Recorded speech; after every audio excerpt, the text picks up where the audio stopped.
My name is Roy Pickersgill. I'm a member of the Rotary Club of Duckingfield and Stalybridge.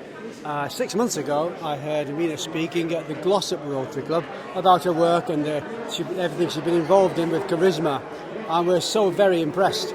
But during the break time and half time, we got talking about sport because her son's very involved in sport, and I'm a football coach in my hobby. And so I invited her son, Kelechi, to come and play for us. He's been up to play for us. She brings him all the way from Moss Side to Duckingfield, which is like 10 miles, and she passes 5 football clubs in the meantime to get to us. I'm thrilled that she come. She's brought him along. He's a brilliant young player, and they're such a lovely couple. And I'm so pleased to see them all dressed up tonight, because normally when I do see them, they're sitting in a car wrapped up with blankets and so cold, waiting for the sun to finish the football. It was a lovely evening, and thank you so much for the invitation.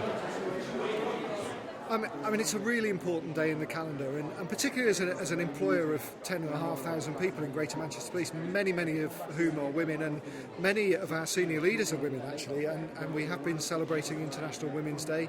I think the theme of this year being about gender parity is really important, and even though we have many senior women that are leaders in Greater Manchester, if you look at policing as a whole, 43 chief constables like me in England and Wales, and only 8 of them are women. So that's a fantastic achievement, but still shows that there is a long way to go. So celebrating International Women's Day, being here and celebrating somebody like Erinma Bell and all that she's done for Manchester, as I said in my speech, sends out a really positive message and acts as an inspiration to young women that they can achieve their hopes and aspirations.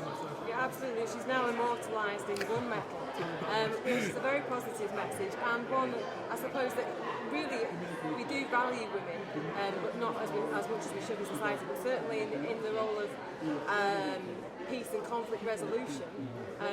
We obviously we can see the evidence in gunmetal, as I said, it's wonderful. What would you be your thoughts on that, Ian?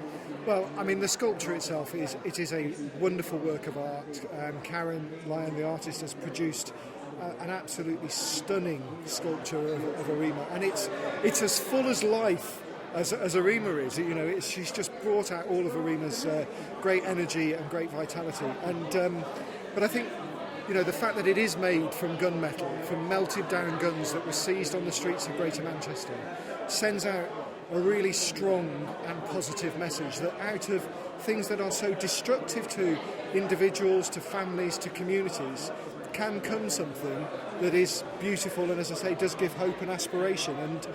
And for me, I hope that when people see it, yes, they see the beauty of the sculpture, they see the wonderful work of art, but they really think about the message that sculpture is sending out, that we do need people like Erinma to work tirelessly with the police to bring peace to our streets, and that guns are very, very destructive objects that destroy people's lives. I think it's very important, isn't it, that you mentioned about working with the police. That's something we don't see enough, and something that Charisma and Erinma have done throughout the years, through the 10 years. I mean, you've helped with Peace FM, but they've had close relations throughout the years, which I suppose have benefited both parties immensely. Oh, absolutely. I mean, I was just talking to Ray Bell actually, and we were talking about it. Ray was reflecting on how policing was in the early 80s, and that the police were sort of on one side of the road and the community on the other side of the road, and actually what we've worked tirelessly to do is to make sure that we're both stood shoulder to shoulder, because as Sir Robert Peel said in 1829 when he set out the principles of modern policing, the police are the community and the community are the police, and that stands true today. We can only achieve what we achieve collectively. We need people to come forward with information. We need citizens to be active in their communities, and the police have to embrace that. And our communities here in Manchester are so diverse that we are learning all the time. We have to work with people who have an understanding of those communities, who can support us so that we can support them. Wonderful. Thank you very much. You're very welcome. Chief Constable Ian Hopkins, thank you very much. Thank you. Okay. Karen, so this is an absolutely beautiful masterpiece. Thank you very much. Nice. Long time in the making. How long has it taken to Well, put the together? project has taken about 2 years. The actual sculpture, I counted the days, and it took me 30 days to make, all told, spread over quite a few months. Erinma sat for me 4 times, about between 2 and 3 hours each time. And then I worked on the sculpture from photographs the rest of the time in between. and also Erinma tied one of her headdresses for me, so that I had that in the studio, so that I could work from life as well. Excellent. I did wonder, because that's obviously going to change quite frequently, isn't it? Yeah, so I had one static one. I mean, they're actually it's quite stiff fabric, it's starched. So once she'd, made it up into the right shape, it keeps its form. So. Wonderful. And is it the first thing you've made with gunmetal? No, we've been working for a number of years using the gunmetal. This is the first portrait we've made, but we've made a whole lot of different things, ranging from little badges, brooches like this, to large ingots that we've auctioned for quite a lot of money, design work, fabric design, clothing design, and all sorts of collectibles, that sort of thing. This is the first portrait we've made. Excellent. And why did you decide to do this now? Well, as I said, we've been working on a number of projects, a number of artefacts, and the idea behind the artefacts is to disseminate the issues to do around gun crime, literally to melt down the guns and to make something positive out of them. But after a while we felt we wanted to do something that was more commemorative, something that actually was very much obviously celebratory of the work that Erinma and her colleagues have done with charisma and their work against gun crime. So we thought there wasn't a more fitting object than to do a portrait of Erinma, and she very kindly agreed to do it. Fabulous. Well, I think it's absolutely, it's very, very special. Thank you. It's very special. I mentioned to you before, there is certainly, I can almost see her breathing. She's about to gasp for breath any moment. That's what you head for. Right. That's well, what you try and achieve. You've certainly achieved it. I think it's Excellent. absolutely magical. And looking forward to seeing some more work from yourself as well, Karen. Thank you. Thank you. Well, this is a wonderful opportunity to pay tribute to a truly important woman in Manchester's history. In terms of the charisma work, it's now legendary. When I worked at national level, Erinma was mentioned at national level. And today, Manchester is doing what it does best. It's honouring somebody that's made a major difference to the people of Manchester. So well done, Erinma, and I'm delighted to be here. Hi, my name's Christian Wewer.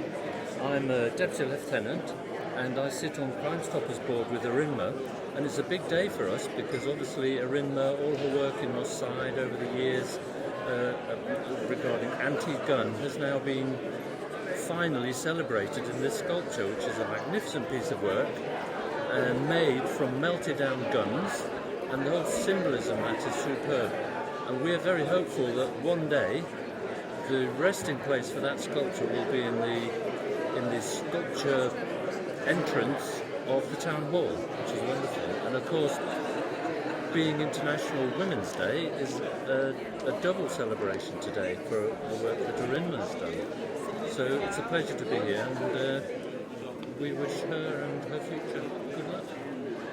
Oh, crikey. Erinma contacted me probably 8 years. We're in 2016, 9 years ago. 2007 she contacted us originally with a specific question about whether we would be able to help to create artwork from guns. And I said no, we couldn't, because it was too hard. And the whole point of the conversation we'd had with Charisma down at the Salt Shaker was that we actually thought the difficult bit was probably getting funding, and that whole process probably takes 7 years, and that maybe it was better to just make artefacts that you could sell, so you could raise money from just producing stuff, which we did a little bit, but we never made very much money.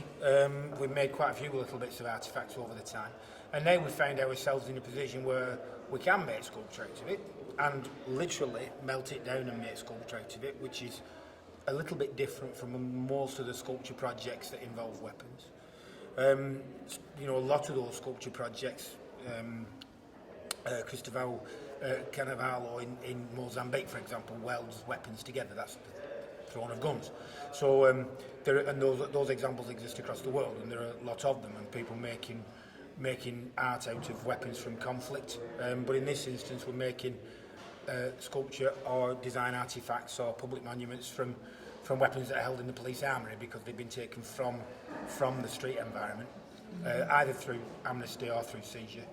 None of them forensic weapons. That's obviously we can't touch them. But in getting them into a process of production and learning how to smelt them so they become pure iron, and that it's only gunmetal in there. It's not. There's nothing else with it. I mean, of course, part of the problem with that and why it takes 7 years is that you've got to work with the foundries to understand their problems, because they can't just contaminate their processes. And of course, it's a lot to ask a foundry to stop production while you do this. You know what I mean? So there's been a lot to learn, but in the process we've got there. And you know, we got there because of the determination of the community, because they kept going and kept going and kept going and kept going. Whereas I probably 9 years ago thought, well, you know, maybe it takes a lot of motivation to get to the point of actually producing something if it's going to take you 7 years. But you know, they did it, and you know, they've stuck with it the whole way. Yeah. This evening has been a phenomenal evening, with the unveiling of this bust of me.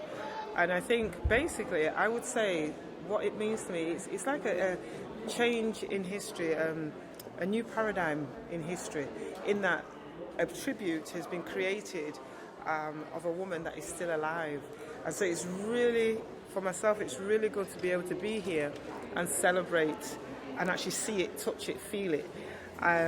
But it's also a symbol of peace, not only for myself, but I think for other women across the globe.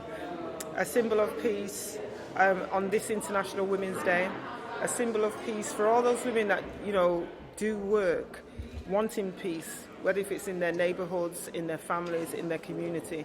I think it's an inspiration and an inspiring and encouraging piece of art made out of gunmetal. It actually took 50 guns to actually create this monument here. And I think in knowing that, the most important thing to know is that that's 50 less guns from our streets.